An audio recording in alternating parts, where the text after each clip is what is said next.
गुरु प्यारी साध संगत जी, सभी को प्यार भरी राधा स्वामी जी, आज हम आपको बताएंगे यह खास बात। जो महिलाएं प्रतिदिन स्नान करती हैं उन्हें यह वीडियो अवश्य सुननी चाहिए। और जो स्त्री पुरुष निर्वस्त्र होकर स्नान करते हैं उन्हें कौन सा पाप लगता है और उसके जीवन पर उसका क्या प्रभाव पड़ता है, यह सब आज हम आपको एक छोटी सी लेकिन अत्यंत महत्वपूर्ण कथा के माध्यम से बताएंगे।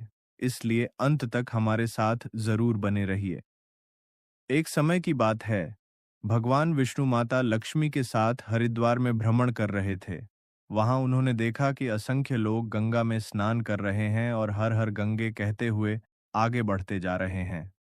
भक्तों, माता लक्ष्मी यह देखकर अत्यंत प्रसन्न हुई, परंतु उनके मन में एक प्रश्न भी उठने लगा। उन्होंने देखा कि इतने लोग गंगा में बार बार स्नान कर रहे हैं, फिर भी उनके चेहरों पर शांति नहीं है। वे दुखी, परेशान और चिंतित दिखाई दे रहे हैं। यह देखकर माता लक्ष्मी ने आश्चर्य से भगवान विष्णु से पूछा, हे प्रभु, गंगा में इतने श्रद्धा भाव से स्नान करने के बाद भी इन लोगों के पाप और दुख क्यों नहीं मिट रहे? क्या कलयुग में गंगा का प्रभाव कम हो गया है? भगवान विष्णु मुस्कुराए और बोले, हे देवी, गंगा आज भी उतनी ही पवित्र और शक्तिशाली है। उसमें स्नान करने से पाप अवश्य नष्ट होते हैं, परंतु यह लोग वास्तव में गंगा स्नान कर ही नहीं रहे, इसलिए इन्हें उसका लाभ नहीं मिल रहा।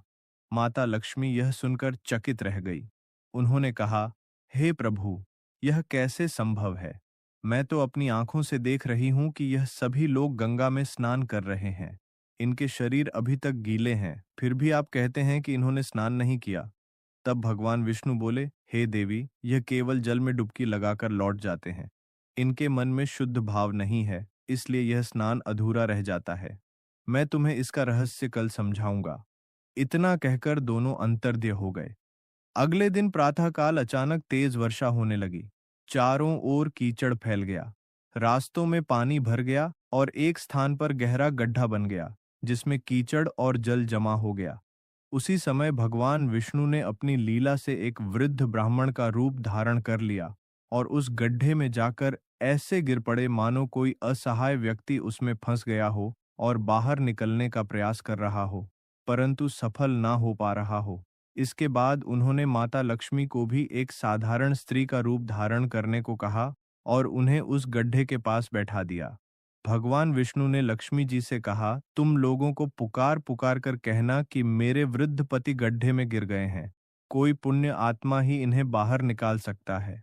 कृपया कोई इनकी सहायता करें। फिर उन्होंने यह भी कहा, जब कोई इन्हें बाहर निकालने आए तब तुम उससे कहना कि मेरे पति पूर्णतः निष्पाप और पुण्यवान ब्राह्मण हैं। इन्हें वही व्यक्ति छुए जो स्वयं भी निष्पाप हो। इस प्रकार भगवान विष्णु अपनी लीला के माध्यम से संसार को एक महान सत्य सिखाना चाहते थे। आगे इस कथा में जो हुआ वह मनुष्य के जीवन को बदल देने वाला है। इसलिए यदि आप भी चाहते हैं कि बाबा जी का आशीर्वाद आप पर बना रहे तो इस वीडियो को एक लाइक करें, अपने चैनल को सब्सक्राइब करें और कमेंट बॉक्स में राधा स्वामी जी अवश्य लिखें।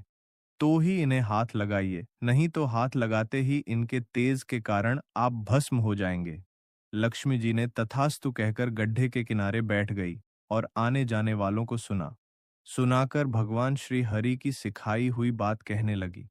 उसी समय गंगा में नहाकर लोगों के दल आ रहे थे और उस सुंदर युवती को यूं बैठी देखकर कई लोगों के मन में वासना या पाप और कईयों को कुछ धर्म का भय हुआ तो कई कानून से डर गए, तो कुछ लोगों ने तो लक्ष्मी जी को यह भी सुना दिया कि मरने दे, बूढ़े को क्यों उसके लिए रोती है, तुम अभी सुंदर और बहुत जवान हो।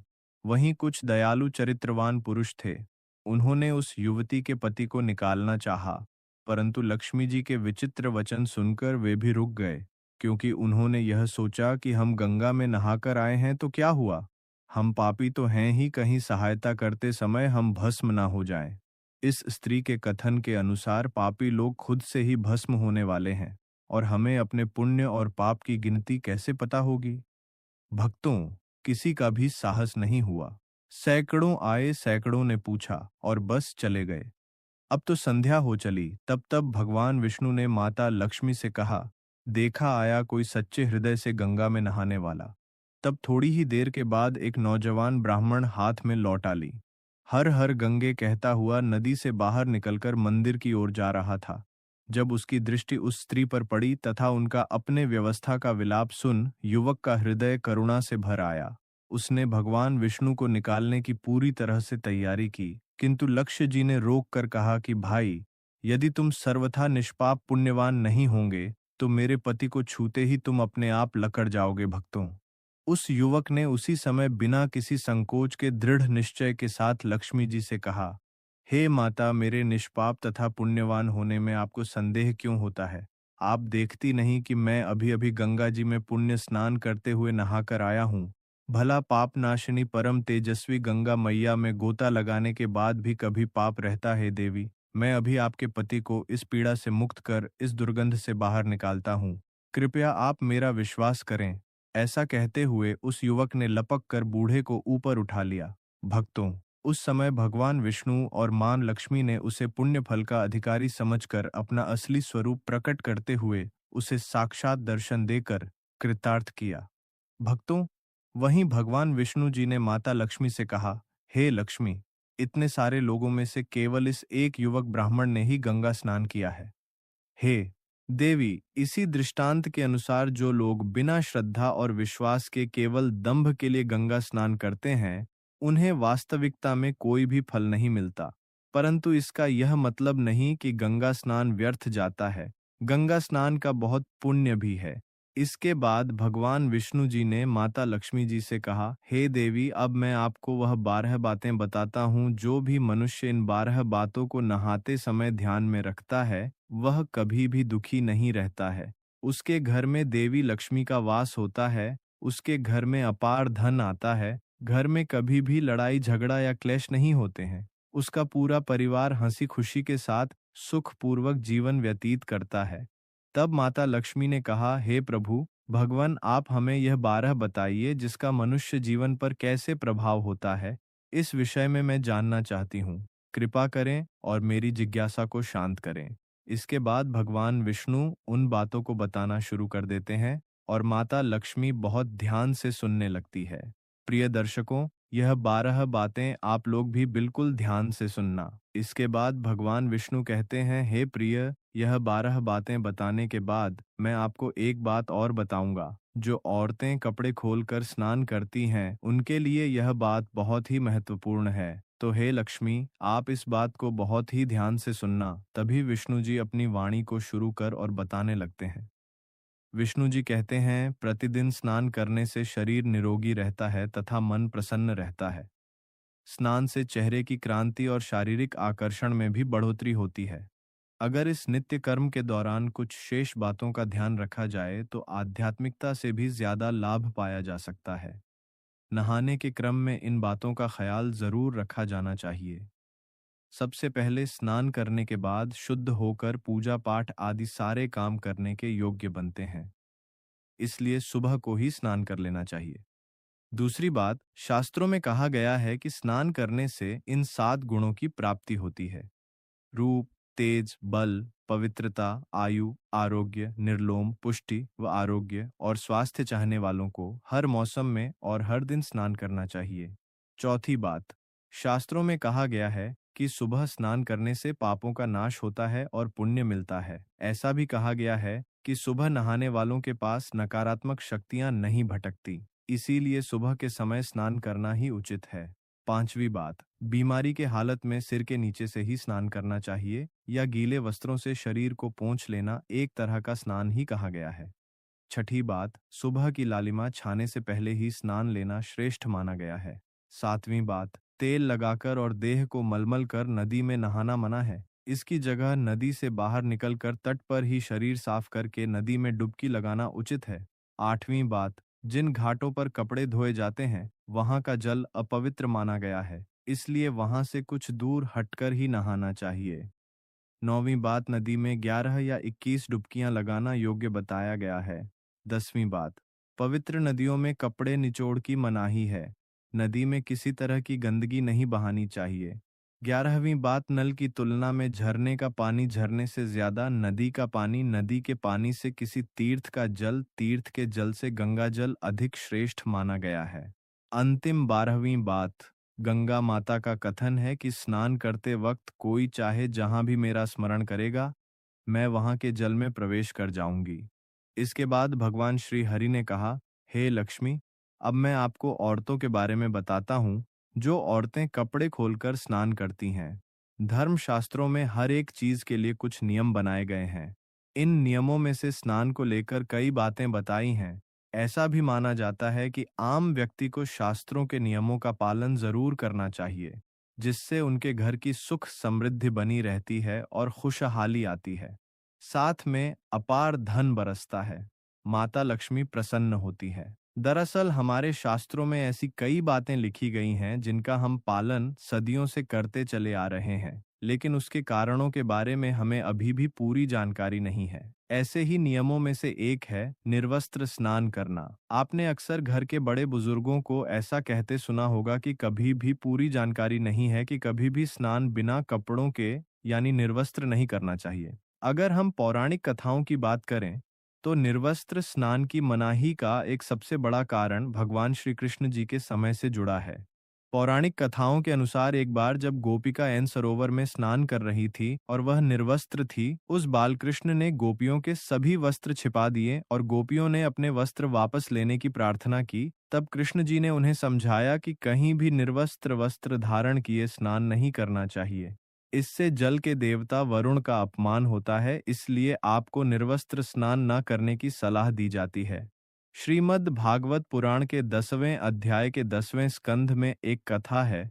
कुबेर के दोनों पुत्र नलकुर और मणिग्रीव भगवान के सेवक बन गए थे। धनवान होने के साथ ही साथ भगवान शिव की कृपा प्राप्ति के कारण दोनों घमंडी हो गए थे। अपने धन वैभव के अहंकरण में एक दिन दोनों मंदाकिनी नदी के तट पर अप्सराओं से सात मदिरा पीकर जल क्रीड़ा कर रहे थे। संयोगवश उस समय कहीं से भ्रमण करते हुए नारद मुनि वहां आ गए। नारद मुनि को देखकर अप्सराओं ने श्राप के भय से जल्दी जल्दी वस्त्र धारण कर लिए। अप्सराओं ने हाथ जोड़कर नारद मुनि का अभिवादन किया, लेकिन कुबेर के पुत्रों ने नारद मुनि की ओर ध्यान तक नहीं दिया और निर्वस्त्र जल क्रीड़ा करते रहे। कुबेर के पुत्रों का ऐसा आचरण देखकर नारद मुनि क्रोधित हो गए और उन्हें शाप दे दिया। नारद मुनि ने कहा कि अहंकार के कारण तुम दोनों का व्यवहार जड़ के समान हो गया है, इसलिए तुम लोग वृक्ष बन जाओ। 100 वर्षों के बाद जब भगवान श्री कृष्ण का अवतार होगा तो वह तुम्हें शाप मुक्त करेंगे। नारद मुनि के शाप नलकुर और मणिग्रीव अर्जुन वृक्ष बन गए। इन दोनों वृक्षों के बीच से निकल गए, लेकिन ओखली बीच में अटक गई। श्री कृष्ण ने कुछ जोर लगाया तो दोनों वृक्ष भूमि से उखड़ गए और उनकी जगह दो युवक प्रकट हो गए। श्राप मुक्त होकर नलक भर और मणिगी अपने स्थान को लौट गए। अगर आप नहाते समय सोचते हैं कि बंद कमरे में कोई आपको नहीं देख रहा है, तो यह बिल्कुल गलत है, क्योंकि ईश्वर आपको हर स्थान पर देखते हैं। और यदि यदि आप निर्वस्त्र होकर स्नान कर रहे हैं, तो यह मुख्य रूप से जल के देवता वरुण का अपमान करने जैसा होता है। निर्वस्त्र स्नान से आपको पाप लग सकता है और आर्थिक एवं शारीरिक नुकसान पहुंच सकते हैं। यदि आप निर्वस्त्र स्नान करते हैं तो आपके शरीर में नकारात्मक ऊर्जा प्रवेश करती है और आपकी मानसिकता भी नकारात्मक हो सकती है।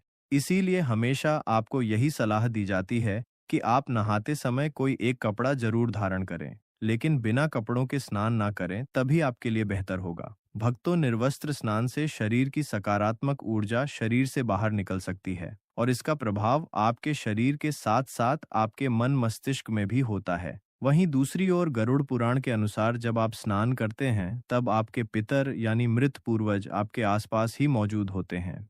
यदि आप निर्वस्त्र स्नान करते हैं तो आपको पितृदोष लग सकता है। ऐसे स्नान करने से आपके पितरों को तृप्ति नहीं मिलती है और यह घर में पितृदोष का कारण बन सकता है और वे केवल वस्त्रों से गिरने वाले जल को ग्रहण करते हैं जिनसे उनकी तृप्ति होती है। निर्वस्त्र स्नान करने से पितृ अतिरिक्त नाराज होते हैं, जिससे व्यक्ति का तेज, बल, धन और सुख नष्ट होता है। इसलिए कभी भी निर्वस्त्र होकर स्नान नहीं करना चाहिए। भक्तों, पुराणों के अनुसार नहाने वाला पानी पूर्वजों के हिस्से में जाता है और निर्वस्त्र होकर नहाने से इसे पितरों के समक्ष बिना कपड़ों के नहाना माना जाता है। शास्त्रों में ऐसी मान्यता है कि यदि कोई निर्वस्त्र स्नान करता है तो माता लक्ष्मी उससे रूठ जाती है। इससे आपकी कुंडली में धन हानि के योग्य बन सकते हैं और आपकी आर्थिक स्थिति खराब हो सकती है। इन्हीं कारणों से आपको निर्वस्त्र स्नान न करने की सलाह दी जाती है और शास्त्रों में भी इस बात की मनाही ही है। यह तमाम जानकारी जन रुचि को ध्यान में रखकर दी जा रही है। वास्तुशास्त्र के उपाय को अपनी आस्था और विश्वास पर आजमाएं।